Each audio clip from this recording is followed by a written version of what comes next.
விஜய்க்கு தங்கச்சியா நடிச்சவங்க இன்னைக்கு பிசினஸ் விமன். நடிகை ஜெனிஃபர் என்ன பண்றாங்கன்னு தெரியுமா? விஜய் நடிப்புல வெளியான கில்லி படம் தமிழ் சினிமாவுல ரொம்ப பெரிய வெற்றி பெற்ற படங்கள்ல ஒண்ணு.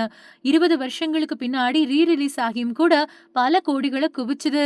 ரசிகர்கள் இந்த படத்தை கொண்டாடி தீர்த்தாங்க.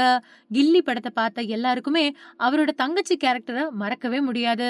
விஜயோட தங்கச்சியா கில்லி படத்துல நடிச்சு பிரபலமானவங்க தான் நடிகை ஜெனிஃபர். கில்லி படத்துல புவனா அப்படிங்கிற கேரக்டர்ல குழந்தைத்தனமான இயல்பான நடிப்பை வெளிப்படுத்தி ரசிகர்களை ஜெனிஃபர் கவர்ந்திருப்பாங்க. அதுக்கு பின்னாடி தொடர்ந்து பல்வேறு படங்கள்ல நடிச்சிட்டு வந்த இவங்க சினிமாவுல 30 வருஷங்களை நிறைவு பண்ணிருக்காங்க. 34 வயசாகிற ஒருத்தர் சினிமாவுல 30 வருஷங்கள் இடம்பெற்றிருக்கிறது ஆச்சரியமா பார்க்கப்படுது. சீரியல்கள்லயும் தொலைக்காட்சி நிகழ்ச்சிகள்லயும் ஜெனிஃபர் பங்கெடுத்திருக்காங்க.